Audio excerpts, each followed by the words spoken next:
नमस्कार, मैं धर्मेंद्र। आज आप लोगों के लिए क्लास 10 सब्जेक्ट हिस्ट्री का यूरोप में राष्ट्रवाद का 10 ऑब्जेक्टिव लेकर के आए हैं। आप लोग अगर पहले से भी पढ़े होंगे तो आप लोगों को पता होगा, अगर थ्योरी पढ़े होंगे तो। चलिए, आज आप लोगों के लिए मैं 10 ऑब्जेक्टिव लेकर के आया हूँ। तो ये लेक्चर 1 रहेगा, सीरियल वाइज रहेगा। लेक्चर 1 के बाद लेक्चर 2 आएंगे। इसके पहला आज है लेक्चर 1 लेकर के हम लोग आए हुए हैं। चलिए, इसके लिए पहला क्वेश्चन आप लोगों को बताते हैं कि कौन सा क्वेश्चन है। तो क्वेश्चन है कि नेपोलियन ने जर्मनी में किस संघ की स्थापना की थी। नेपोलियन ने जर्मनी में किस संघ की स्थापना की थी, तो बताइए आप लोग। ऑप्शन नंबर कौन सा सही होगा? ट्रांसपेडेंट संघ की, या सेल्सपैन संघ की, या रायन संघ की, या नन? बताइए आप लोग कौन सा ऑप्शन नंबर सही होगा। नेपोलियन ने जर्मनी में किस संघ की स्थापना की थी, तो आप लोग बताइए। ट्रांसपेडेंट या सेल्सपैन, रायन संघ?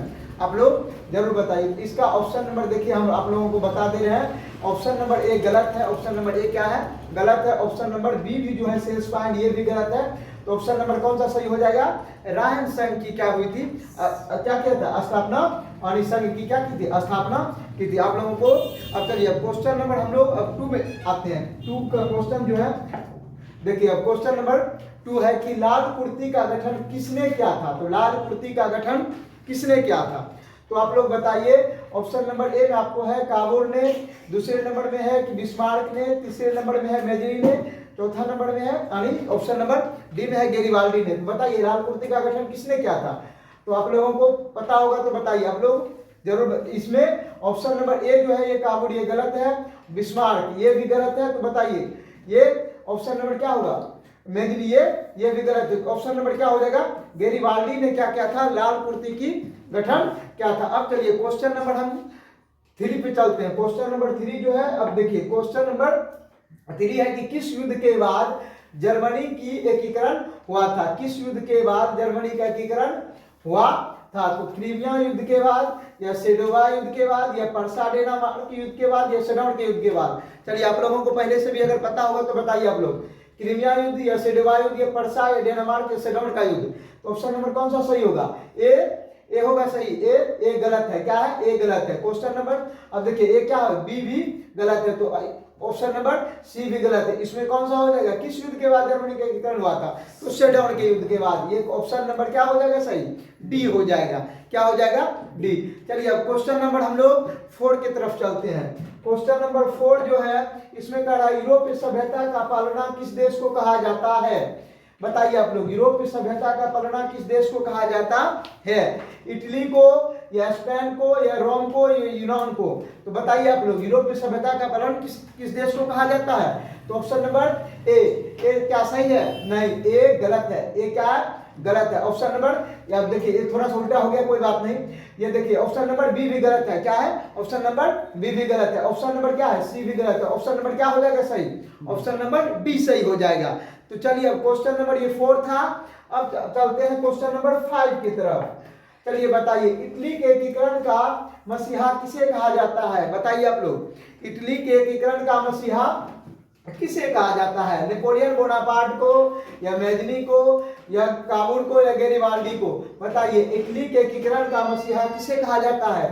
तो ऑप्शन नंबर ए जो नेपोलियन बोनापार्ट है ये गलत है। क्या है? ये गलत है। चलिए, ऑप्शन नंबर इसमें हो जाएगा बी सही, यानी इटली के एकीकरण का मसीहा किसे कहा जाता है? तो मेजनी को कहा जाता है। किसको कहा जाता है? मेजनी को। सी डी ये दोनों गलत हो जाएगा। तो कौन हो जाएगा option number? Option number B सही है। चलिए, अब क्वेश्चन नंबर हम 6 की तरफ चलते हैं। क्वेश्चन नंबर 6 है, यूरोप के राष्ट्रवाद से प्रभावित होकर के किस भारतीय शासक ने जैकोबिन क्लब की स्थापना की थी? अब फिर से क्वेश्चन एक बार पढ़ लीजिए, कहीं थोड़ा सा बड़ा क्वेश्चन है। यूरोप में राष्ट्रवाद से प्रभावित होकर के किस भारतीय शासक ने जैकोबिन क्लब की स्थापना की? बताइए। ए में है ऑप्शन नंबर हैदर अली ने, बी में है टीपू सुल्तान ने, और सी में है सफदरजंग ने, और ऑप्शन नंबर डी में है शिवाजी ने। बताइए आप लोग कौन सा ऑप्शन नंबर सही होगा? तो हैदर अली सही होगा? नहीं, इसमें देखिए ऑप्शन नंबर ए भी गलत है। तो ऑप्शन नंबर इसमें कौन सा हो जाएगा? बी सही है। क्या हो जाएगा? बी। और सी डी दोनों गलत है। सी डी दोनों गलत है। क्वेश्चन नंबर हम 7 की तरफ चलते हैं। चलिए, आप लोगों को बता, फ्रांस की क्रांति का प्रमुख कारण क्या था? फ्रांस की क्रांति का प्रमुख कारण था? बताइए। प्रजातंत्र शासन होगा, निरंकुश शासन, या गिरफ्तारी पत्र, या मनसबदारी? बताइए। फ्रांस में क्रांति क्यों हुआ था? फ्रांस में क्रांति कब हुआ था? आप लोगों को पता होगा कब हुआ था? 1789 ईस्वी में। कब हुई थी फ्रांस की राज क्रांति?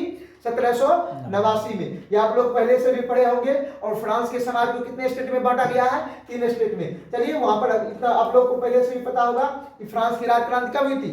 1789 में। तो ये बताइए आप लोग, फ्रांस की क्रांति का प्रमुख कारण क्या हो जाएगा?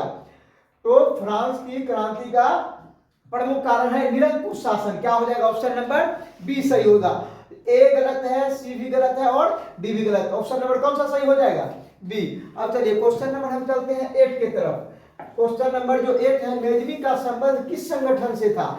ये क्वेश्चन बहुत बार एग्जाम में पूछा गया है, हर एक बार लगभग पूछ ही देता है बोर्ड में। बताइए आप लोग, लाल सेना का, या कार्बोनरी का, या फिलिप हेटरिया का, या डायट की? बताइए, मेजनी का संबंध किस संगठन से था? तो बताइए आप लोग।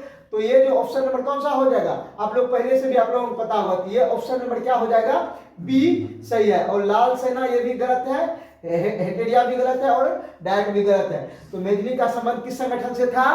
तो कार्बोनरी से था। अगला चलिए क्वेश्चन नंबर हम लोग 9 की तरफ चलते हैं। कह रहा कि फ्रांस में किस शासक वंश की स्थापना वियना कांग्रेस के द्वारा की गई थी? बताइए। हैब्सबर्ग के द्वारा, या आर्लिया वंश के द्वारा, या बुर्बन वंश के द्वारा, या जारशाही के द्वारा? बताइए, फ्रांस में किस शासक वंश की स्थापना वियना कांग्रेस के द्वारा की गई थी? तो आप लोग को पहले से पता होगा ये क्या है? ऑप्शन नंबर ए गलत है। ऑप्शन नंबर ए क्या है? गलत है। और इसमें जो बी है, बी भी गलत है। तो ये हो जाएगा किसके द्वारा होता है? बुर्बन वंश के द्वारा। और ये राजशाही भी गलत है। अब चलिए क्वेश्चन नंबर हम लोग 10 अंतिम क्वेश्चन की तरफ चलते हैं। क्वेश्चन नंबर 10 है, किसने अपनी कूटनीति के बल पर इटली के समस्याओं को संपूर्ण यूरोप की समस्या बना दिया था? काउंट कावोर ने, गेरिबाल्डी ने, या मेजनी ने, विक्टर एमुनल ने? बताइए आप लोग, किसने अपनी कूटनीति के बल पर क्या किया था? संपूर्ण यूरोप की समस्या बना दिया था। और बताओ आप लोग कौन सा ऑप्शन नंबर हो जाएगा?